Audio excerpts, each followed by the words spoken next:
Welcome to the Maximum Libertarian podcast. I hope myself and my guests can effectively explain why individual liberties are essential to building a stronger community and supporting and helping the growth of the Libertarian Party.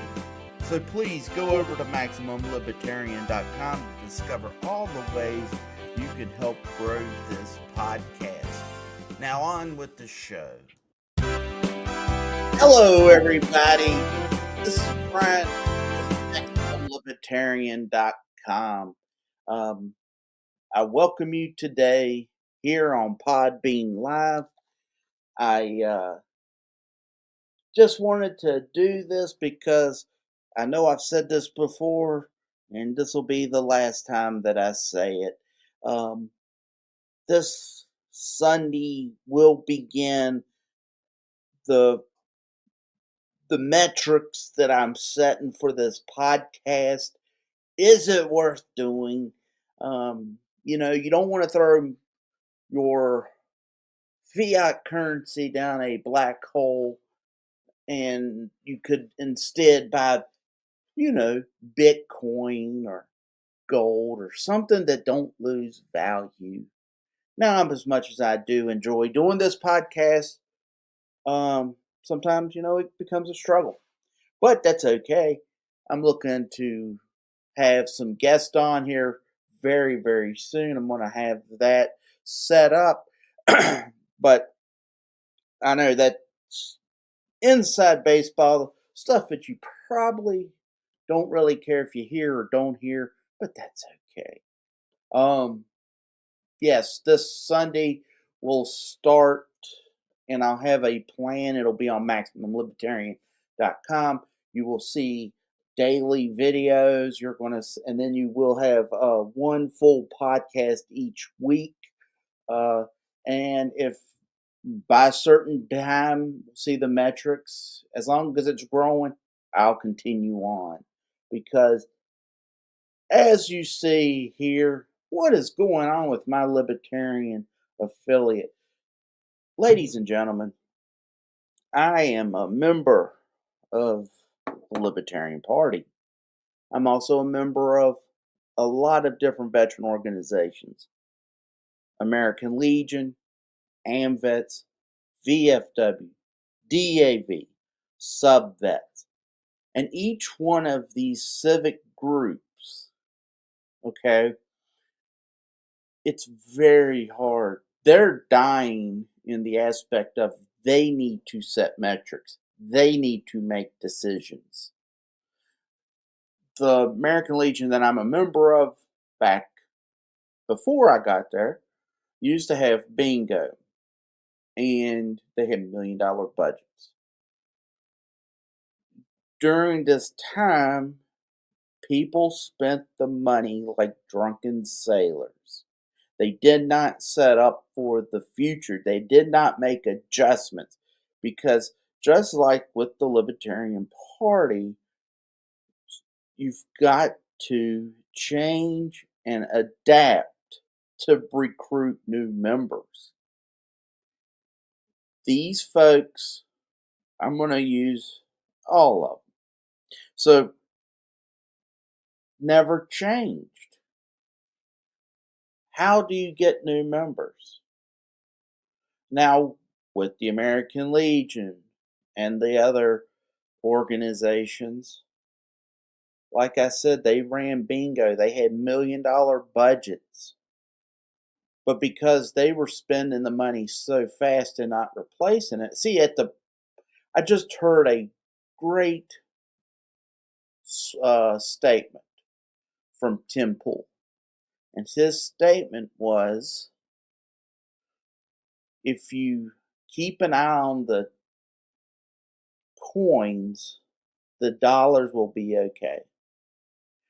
Because a lot of times people think, oh, well, let me look at the X dollars in the bank, and the individuals will be still in the pennies and the nickels and the dimes and the quarters.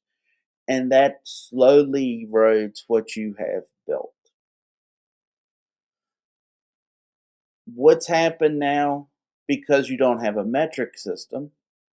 Something to like it's when I say a metric system, I'm talking about like when I say I'm going to run a marathon. Yes, I could get out and put my tennis shoes on, go outside, start running down the street, and I will not prepared. I'm going to hurt myself. I'll hurt my feet. I'll hurt other body parts because of my age, because I haven't ran in a while. And in turn, I'll be back on the couch. But because I'm older, it becomes harder to lose heal up, to lose the weight.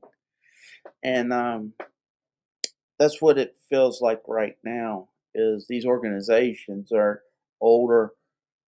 They sometimes want to run like they did when they were 20, and it's just not the same. Okay, so and gosh, I'm gonna have to listen to this podcast because sometimes I feel like I go all over the place. But when it comes to the Libertarian Party, if just take Libertarian, if I say Legion, you can add Libertarians in there. You can add my church in there. They all need help because all these civic groups are dying. And I know the Republicans and Democrats, they have tripped over themselves, worked hand in hand to make sure that third parties and independents are not on the ballot, but if they do make it to the ballot, they have hoops to jump through. So in turn, they're not able to raise the money like they're able to. They're not able to get the television time. They've got the inside, so the person who runs the news organization, who are we going to give that 2 minutes of time to? A Republican, a Democrat, or someone that really will make it change, you know? So to understand, that's what you need to do. Just if I'm saying libertarian, you can plug whatever group you're in. You can do Lions Club, you can do Rotary Club, you can do the Shriners, you can do the Masons. I'll gladly. They're begging for help. They need young members. They need to update their time. So the Roanoke Valley Libertarian, that's my affiliate. I'm the chair of it. It started in 1999. It's been around for a while. I'm very happy with it. I love that place. It's my affiliate. Just like I want everyone who did attend, I want them to say it's my affiliate. So they don't want nothing to happen to it. It's easy, though, to back away. And if you do back away, you don't come back. I mean, that's just reality. You may, and there probably is some people who can say, I came back. But if I'm a betting man, I mean, it's easy to walk away and say, all right, I'm not going back. So, what do I got to say? 1999, it comes around. They form an executive committee. They slowly build. They get people to come in. They get people come in. He This member came in. He worked really hard with the Michael Benark campaign in 2004. He got elected as the new chair, 2004, of the Roanoke Valley Libertarians. And the next meeting, he never came back until 2012 when Gary Johnson ran and he saw that he hadn't made it on the ballot, came out like a ball of fire, helped us get the signatures here in the area. He got active with Normal, which is the marijuana legalization group, and just like that, him and his wife got the call to go to the Free State Project in New Hampshire. Went there, and then I mean, it was a tragic ending. His wife met a guy on the internet, playing video games. He, he ultimately was depressed and passed away, and that was the end of it. There was another guy who was very excited about the Libertarian, was pushing very hard for it, and his girlfriend did not want him to be there, so he disappeared. That was around that time. So, as the Roanoke Valley Libertarians, from '04 to '09, hitting and missing. I feel the way I feel is you're a fighter up against the ropes, and you because and when I came, so you're a fighter up against the ropes, and then you'll come back. You'll train. Sorry, so '09, the Tea Party happens. I learn about the Libertarian because this may shock some people, but I believe in '92 I was 17, and a teacher was pushing H. Ross Perot, and I really liked H. Ross Perot. And then MTV, and I saw Clinton, but Perot had stepped out of the race, and he came back a month later, and he was saying the Republicans were going to mess with his daughter's wedding. And he brought William Stockdale in, who probably was a very smart guy, but his debate performance made him look very odd. So Perot stepped out, came back, brought William Stockdale as his running mate, and he was never able to recover. Up until that point, Ross Perot was in some polls was leading, and he was in second place. He was getting, and according to Jesse Ventura, Perot was only wanting to make and bring light to the deficit. He did not care about being president. Well, then he saw that he was about to become president of the United States, possibly. So what did he do? He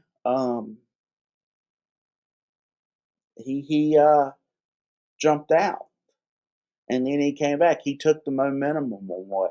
The momentum away. I also fell into the trap.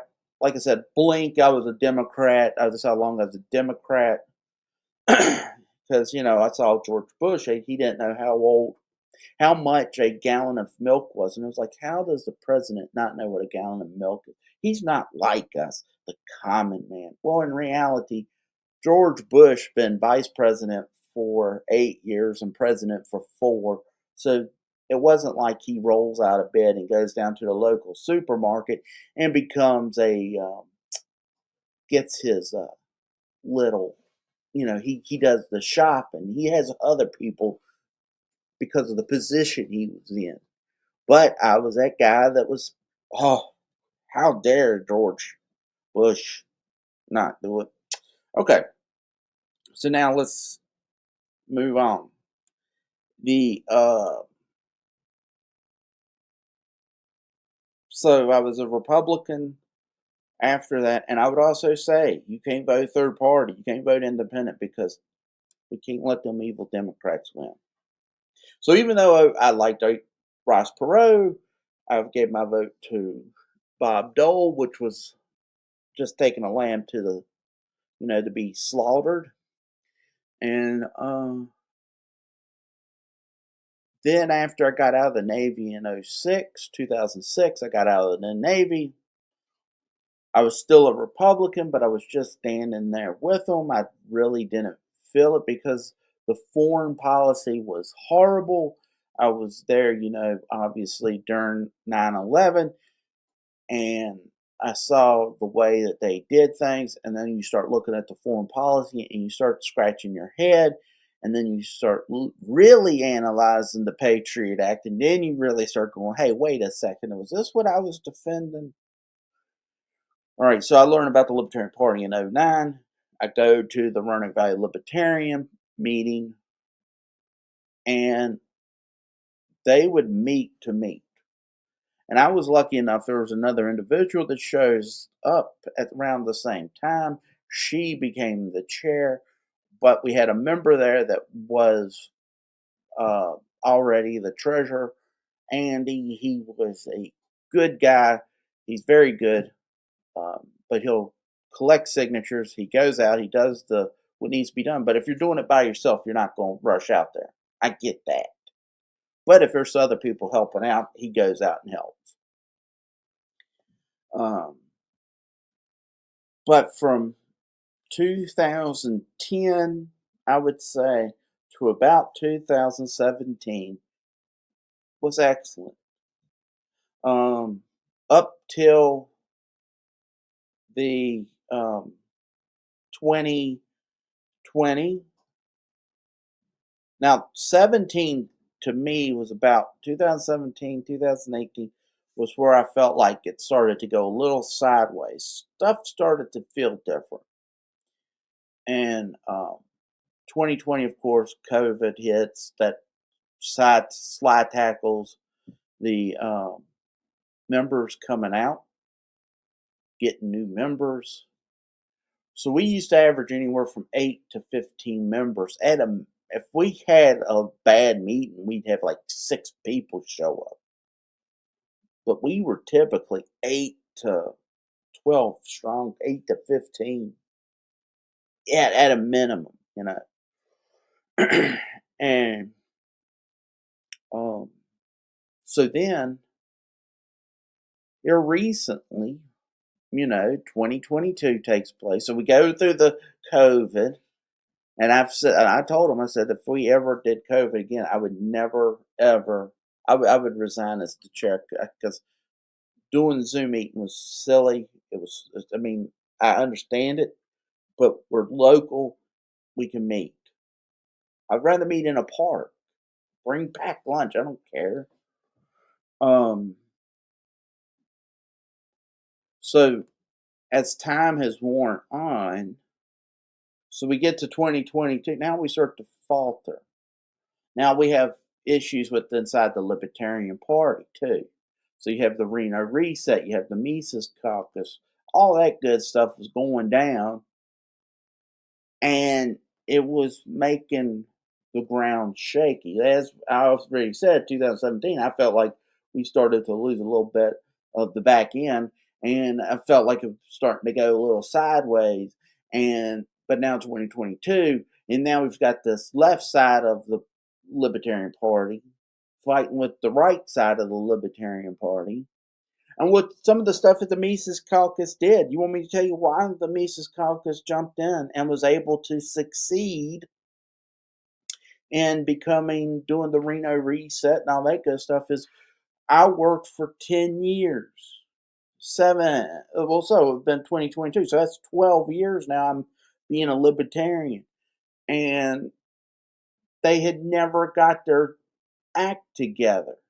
The best they did was 2016. They got Gary Johnson with 4 million votes, 4% nation, across the country. And then the next 4 years later, we're getting Joe Jorgensen, and she's getting 1%. And then, so in turn, you're having individuals. If you've been in here for 10 years, or whatever the number is, and you're just spinning your wheels, you're not making any adjustments to fix this. You're stuck in the mud. You're just spinning them wheels. It becomes frustrating and you lose hope. It's like losing weight. It's like running. If I get on the scale and I'm 250 pounds today, and then in 5 months I'm 250 pounds, but I've been running and I've been exercising, I've been trying to do the proper eating healthy, but something's not working. You lose the motivation to keep going. So we were losing it. So then when the Mises Caucus came in, they were saying, here's what we're going to do. We're going to do A, B, C, D. We're bringing them back to what they're supposed to be and not this left wing, because there was a lot of talk that there was a left wing movement on the libertarian side. Did I see it? Sure. But I could also find a right wing too. But it is what it is. Okay, kids? So then, as you watch this, they're able to do it because if you're promising them, I never join caucuses because we're already a small group. So why the fuck am I going to join another small group? I'm not going to do that. What I would prefer to do is here's a small group. All right, well, form a committee and let's help grow the entire thing. Um, we had the lady who took over as the state chair, like it was before the Reno reset, who I voted for. I liked the lady, but she was one of the idiots that went and I apologize for sounding so derogatory to the 7 idiots that voted to dissolve the party here in the state, but they took all the work that individuals have done. They told people, don't join the state, don't join national, and join this new party that we're starting. And it makes zero sense. But that's a whole. So in turn, you're having to fight with national campaigns that are not maintaining what they did. You're having the infighting, which is unreal how bad it is. And then you have a group inside this party that said, let's back Donald Trump. Now, we can have the argument about taking our 3% because Donald Trump has now said he's going to abolish the DOE, Department of Education, which is fine. You can't be sitting here fighting for something that is the standards have went down. And we got to keep the kids educated. Absolutely. Sure, that's fine. I don't want dummies walking around on the street. But in reality, if you're not meeting the metrics, the standards, you're not allowing kids to learn. It's horrible. It's disgusting. So they did it to themselves. And that's the problem when it comes to this bloated government. And they're talking about the Department of Government Efficiency, Doge, and it ballooned up and it turned into a cancer. Now, if you look at some of it, it's probably like, you know what, the idea of it was good. But ideas are what is it? Good ideas are what the pave to the hell.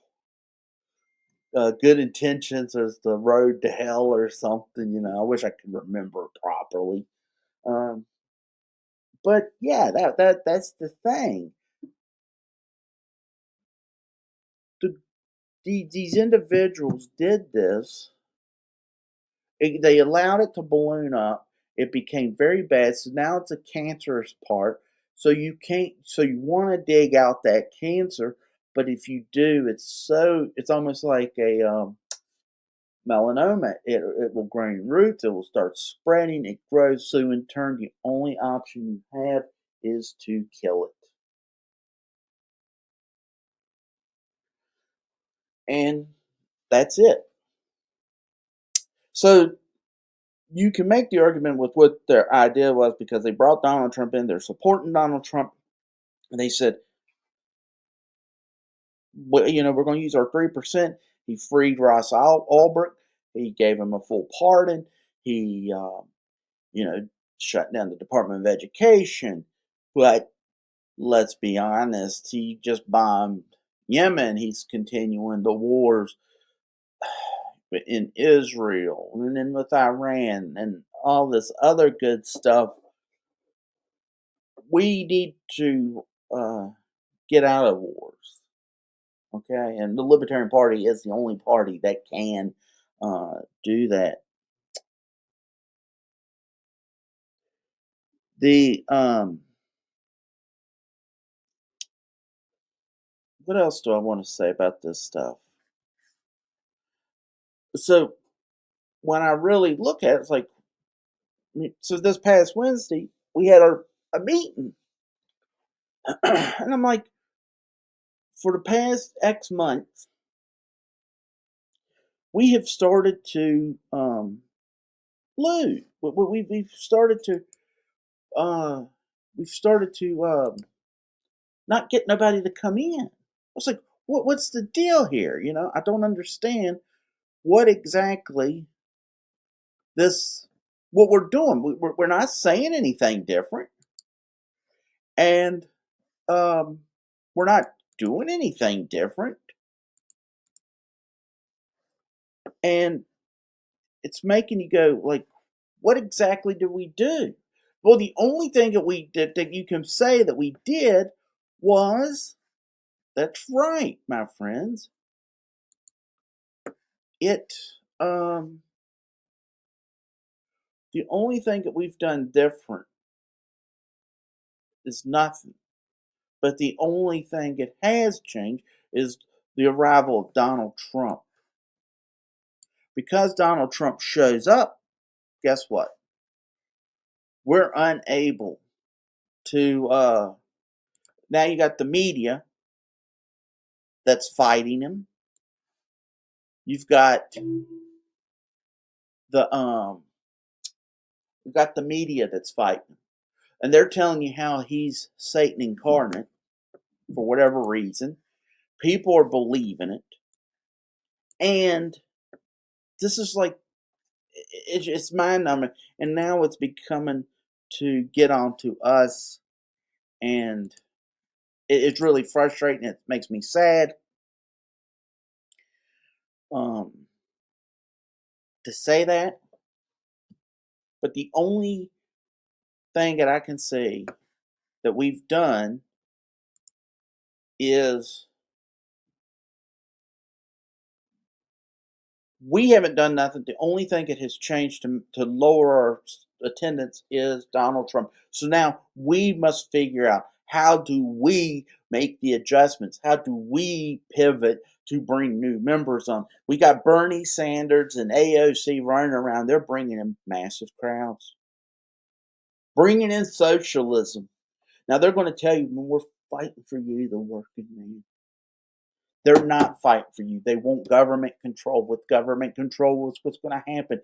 It's exactly what you get. You get the cancerous tumor on your throat, on your brain, on your belly, on your lung, and anywhere else you want to put a cancerous tumor, and you're going to have one option. Either you're going to have to cut it completely out, or you're going to die. Okay? And right now, the Republican Party, because they're squishy spine, I have Republicans who will spend hours on hours on hours telling me how great the Republican Party is or how bad the Republican Party is. But when the time comes, they start telling me how I must vote for the Republican Party. You know, my train of thought got knocked off a little bit because I put ending credits. I made ending credits and opening credits for my live Podbean podcast here. And surprisingly, I got bumped. And I didn't put the ending credit there. And I'm having to click. And now I'm all frazzled. So, to tie this thing all up, because I know you've been listening for almost 30 minutes now. I don't know what happened to the affiliate here in Roanoke. People left. Nothing was changed with what we said. We pushed Chase Oliver. I can't help it that his campaign was poorly ran. We only can do what we can do. Okay? We make adjustments. We try to change as time goes. Reality is, people would rather win than lose. I get that. But when your winning means taking the exact same thing, but it's just wrapped a little bit differently, It's like buying the wavy potato chips and the rippled potato chips from Walmart. There is no difference. That's the Democrats and that's the Republicans. Now, I know the Democrats and the Republicans would probably love to see me and Andy and Dean walk away and say, RVL is now officially dead. If anyone wants to run it, they can have the stuff, but otherwise it's dead. But let me just say, my friends, until I'm on the kitchen floor looking at the ceiling and taking my last breath, the RVL will always be out there. And that's where you come in, my friends. I need you to help me grow this podcast. I need you to help me grow my YouTube and Rumble channel. I have ideas. Using things like this will help grow affiliates around the country. I know I'm not the only small little podcast out there for the Libertarian Party, but I want to be helpful because in a few years I'm going to be an old man. I'm already an old man in some aspects to some people, but I'm going to be tired. I'm going to be old, and the fight, I don't know what's going to happen. So what I need you to do, please go to all the different things, Rumble, YouTube, X, follow us, subscribe to the podcast, give us a 5-star review, and like I said, um, you can go to Maximum Libertarian. That's got all the links to all this different stuff that I need you to do, and help me grow this thing. This is going to be the last year. This is my last push. This is Custard's last stand, and I'm Custard. But I don't know who the hell I'm fighting because I'm not fighting the Native Americans. I'm fighting something bigger, something worse, and hopefully, with your help, I'll be able to push this damn thing over the finish line. The Roanoke Valley Libertarians will grow, being Klein, Morgan Griffin, McGuire, and all the other candidates, or sorry, not candidates, all the elected officials will be challenged by libertarians or strong independents. The time for the voter to be just sitting on the sideline, it's come to an end.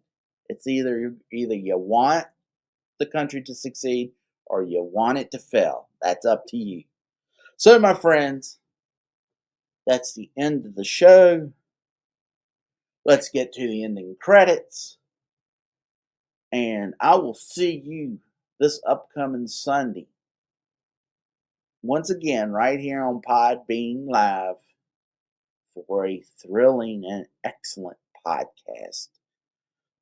My friends, let's listen to this music.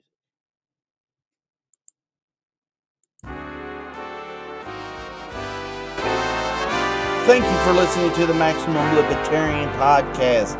Visit MaximumLibertarian.com to help me grow this podcast. So until next time, my friends, stay centered.